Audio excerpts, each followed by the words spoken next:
Olá, hoje a gente vai mergulhar numa parte assim fundamental do direito penal brasileiro, que são os crimes contra a pessoa. Exato. Vamos focar mais na lesão corporal e também naqueles crimes que, sabe, colocam a vida ou a saúde de alguém em perigo. Isso aí. É um material bem denso, né? Direto do Código Penal. Pois é, então vamos lá, vamos desempacotar isso. Nossa missão aqui é tentar entender as definições, as diferentes gravidades, né? As formas culposas, dolosas. Isso, culpa, dolo, e como a lei trata situações bem específicas, desde, sei lá, uma briga comum até a omissão de socorro. Tem bastante coisa pra gente conversar. Preparados para essa análise, então? Vamos começar com a lesão corporal, lá no artigo 129 do Código? Perfeito. Basicamente, o que é? É ofender a integridade física ou a saúde de outra pessoa. É isso. Mas tem um detalhe importante, né? Qual? Aquele empurrãozinho leve, sabe? Sem a intenção real de machucar.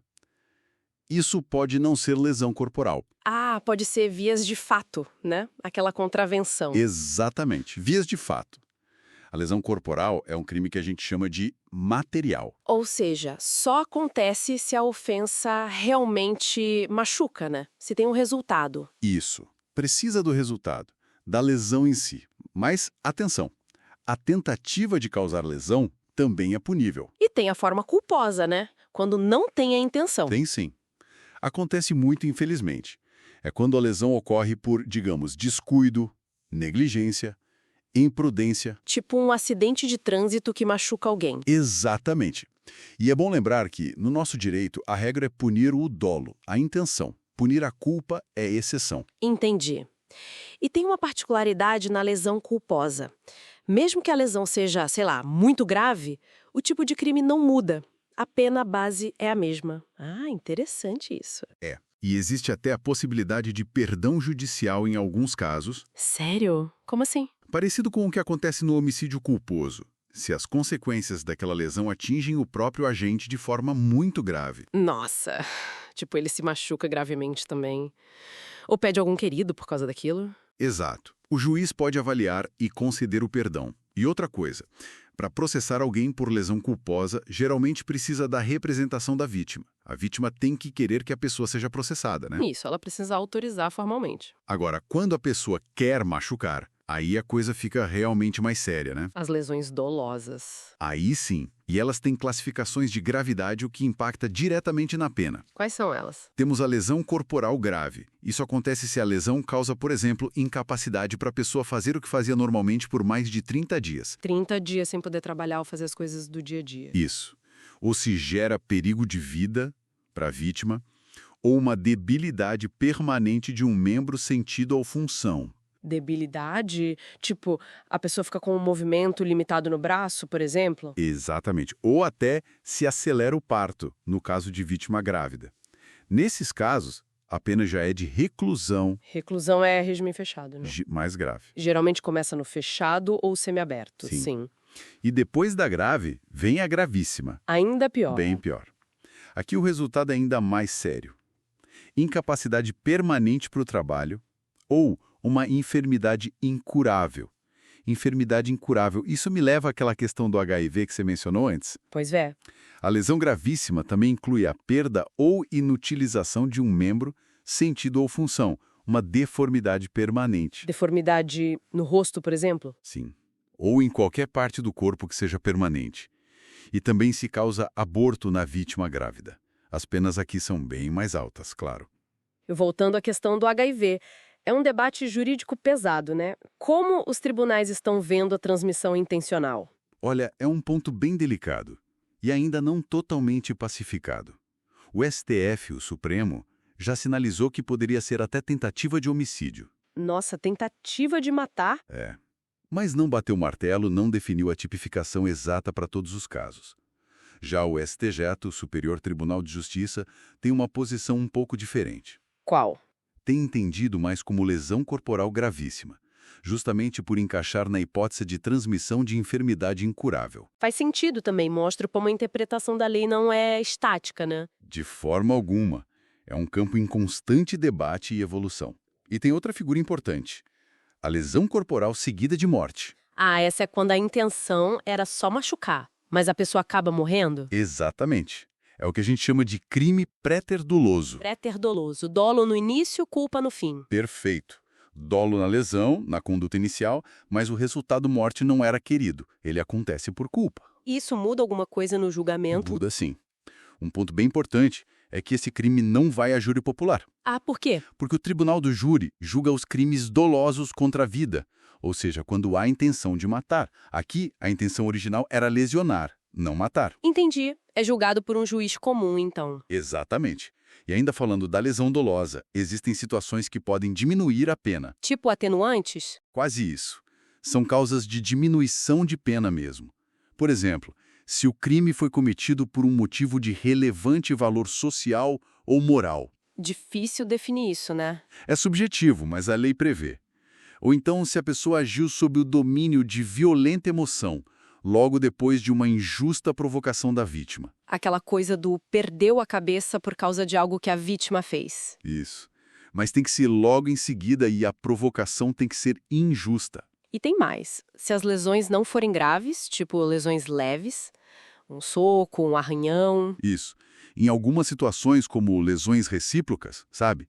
Uma briga onde os dois se machucam levemente, Aham. a pena de detenção pode até ser substituída por multa. O juiz pode analisar o caso. Isso é importante, mas tem um contexto onde a lei ficou bem mais rigorosa recentemente, né? Que é a violência doméstica. Ah, sim. Muita atenção para isso. O parágrafo 9º do artigo 129 trata especificamente disso. O que ele diz? Se a lesão, mesmo que leve, for praticada contra ascendente, pai, mãe, avós, Ok. descendente, filhos, netos, irmão, cônjuge, companheiro ou companheira, ou com quem se conviva ou tenha convivido. Ex-marido, ex-namorada. Também. Ou ainda, se o agressor se prevalecer das relações domésticas, de coabitação ou de hospitalidade. A pena é de reclusão. Reclusão, mesmo para lesão leve nesse contexto? Exato. E essa pena foi aumentada agora em 2024. A lei está buscando proteger mais as vítimas nesse ambiente. E tem mais coisa nova, né? Tem. O parágrafo 13, também atualizado em 2024, criou uma forma qualificada e específica para lesão contra a mulher por razões da condição do sexo feminino. Tipo uma violência de gênero mesmo? Exatamente. A pena também é de reclusão de 1 a 4 anos. E tem mais um detalhe importante. Qual? Se a lesão nesses contextos todos de violência doméstica ou contra a mulher for grave, gravíssima ou seguida de morte. Aí a pena base já é alta. E ela ainda é aumentada em 13. É o que diz o parágrafo 10. Nossa, a lei realmente está tentando coibir mais fortemente esse tipo de violência. Sem dúvida. E ainda tem um aumento de pena no parágrafo 12 se a vítima for autoridade ou agente de segurança pública ou seus familiares em razão da função. Uf, quanta coisa só na lesão corporal. É um artigo bem completo, realmente. Ok, vamos respirar e mudar um pouco o foco. Saindo da lesão, que é um dano concreto, vamos para um outro grupo de crimes. Os crimes de perigo, né? Isso, aqueles que a lei punha só por criar o risco, mesmo que ninguém se machuque de fato. Como funciona isso? Esses crimes são interessantes porque mostram a preocupação da lei em agir antes do dano acontecer. É uma prevenção. Faz sentido. Qual o primeiro deles? Podemos começar com o perigo de contágio venéreo, o artigo 130. Contágio venéreo, doença sexualmente transmissível, né? Exato. O crime é expor alguém ao contágio dessa doença, por meio de relação sexual ou outro ato lipidinoso. Expor ao contágio. Então não precisa transmitir a doença de fato. Não precisa. É o que chamamos de crime formal. O simples ato de expor ao risco, sabendo que tem a doença e que pode transmitir, já configura o crime. Entendi. E tem forma culposa? Tipo, a pessoa não sabia que tinha doença. Não, a lei não prevê forma culposa para esse crime. Tem que ter a consciência do risco. E tem um detalhe. Se a pessoa tinha a intenção de transmitir a doença, a pena é maior. Ah, claro. E para processar alguém por isso? Depende de representação da vítima. A vítima precisa querer levar o caso adiante. Ok. E se a doença for grave, mas não for venérea? Sei lá, tuberculose, hanseníase. Aí a gente entra em outro artigo, 131. Perigo de contágio de moléstia grave. Qual a diferença-chave aqui? A intenção. Aqui, o crime exige que o ato seja praticado com o fim de transmitir a moléstia grave. A intenção específica de contagiar. Ah, então não basta só expor ao risco sabendo que tem a doença, tem que querer passar para outra pessoa. Exatamente. Essa é a grande diferença do 130. E também é um crime formal. Basta o ato capaz de contagiar. Não precisa a transmissão ocorrer. E a ação penal precisa da vítima? Não. Aqui a ação penal é pública e incondicionada. O Ministério Público pode agir independentemente da vontade da vítima, porque a gravidade da intenção e da possível doença é maior. Interessante essa diferença na intenção e na ação penal. Muito. Mostra como o direito penal gradua a reprovação da conduta. E tem mais crimes de perigo, né? O artigo 132 fala em perigo para a vida ou saúde de outrem. Esse parece bem amplo. E é um pouco. Ele funciona como um crime reserva, digamos assim.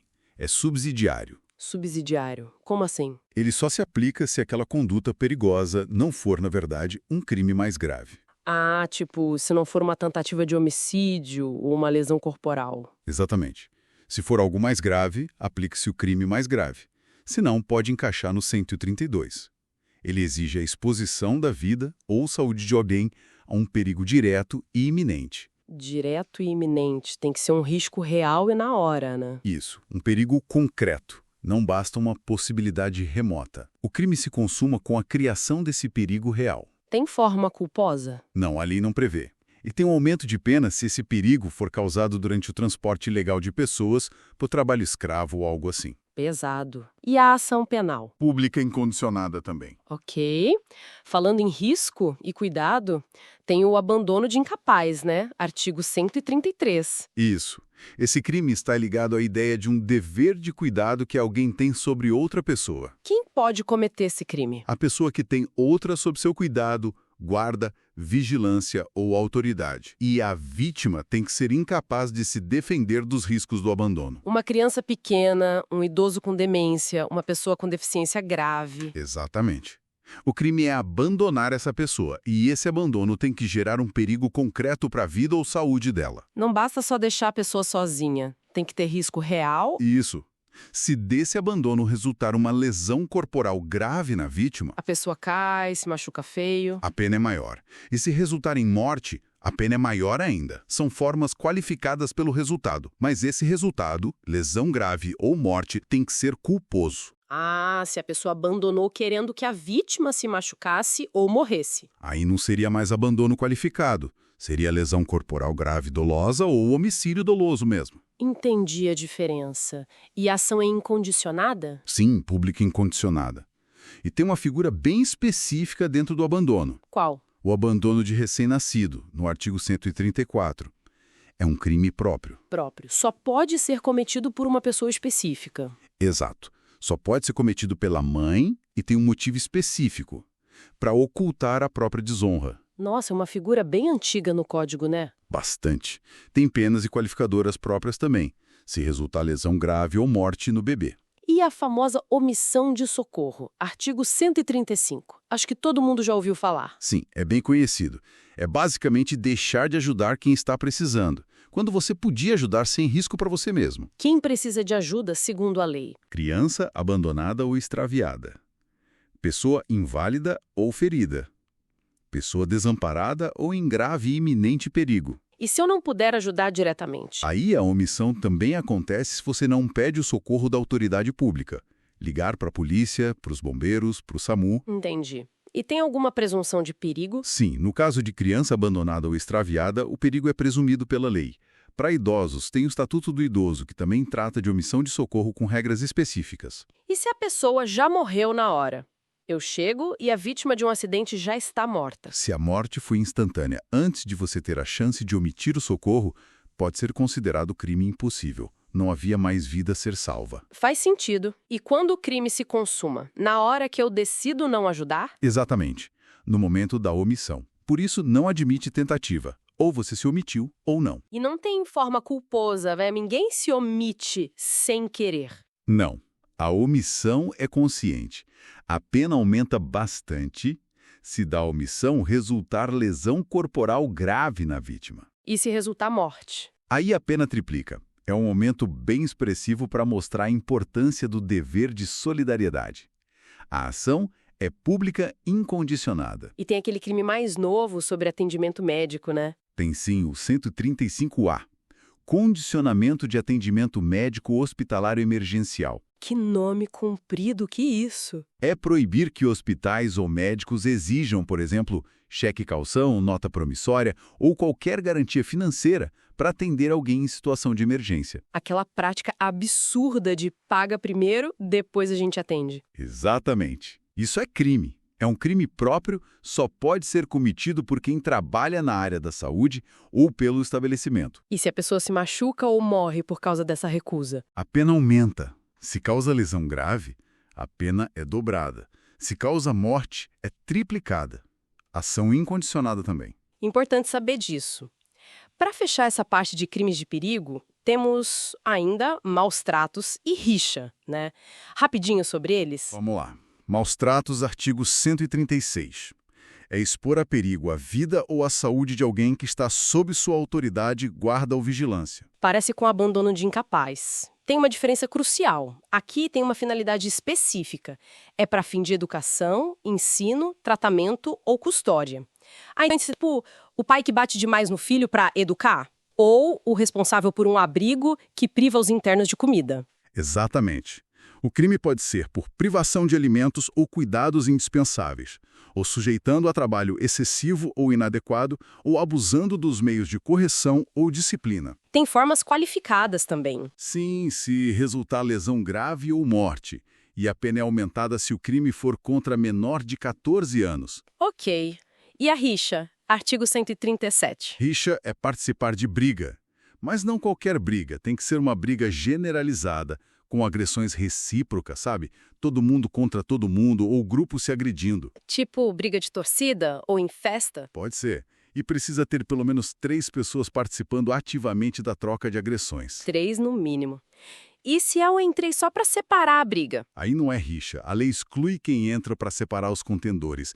É um crime que a gente chama de concurso necessário. Precisa de vários participantes. E se alguém morre ou se machuca gravemente durante a rixa? Aí quem participou da rixa, mesmo que não tenha sido o autor direto da morte ou lesão grave, responde por uma forma qualificada, com pena maior. Entendi. Mesmo que não se saiba quem deu o golpe fatal, todo mundo que estava na rixa pode ter a pena aumentada.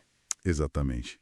Pela simples participação naquele tumulto perigoso. Nossa, cobrimos muita coisa mesmo. Desde a ofensa física direta, da lesão corporal, com todas as suas gradações, né? A intenção, culpa, gravidade. Violência doméstica, qualificadoras. Isso. Até esses crimes que punem só por colocar alguém em risco, os crimes de perigo. Fica bem claro como a lei tenta proteger a vida e a saúde das pessoas de várias formas. Sem dúvida. É um panorama bem amplo. Então, o que a gente tira disso tudo? Qual a mensagem principal? Olha, eu acho que fica evidente que o Código Penal busca abranger uma gama enorme de condutas que podem afetar a integridade das pessoas, né? Desde a agressão intencional até a omissão de cuidado ou a criação de um risco. E como ele tenta equilibrar tudo isso, né? Exato. Fica uma reflexão interessante como a lei consegue, ou tenta pelo menos, equilibrar a intenção do agente se teve dolo ou culpa, a gravidade do que aconteceu, o resultado e ainda levar em conta contextos específicos, como a violência doméstica, que a gente viu que tem um tratamento mais rigoroso, ou o dever de cuidado no abandono. Isso. E pensar também nessa distinção fundamental que a gente viu. Crimes de dano, como a lesão, onde o mal já aconteceu. E os crimes de perigo, onde se pune o risco antes mesmo do dano.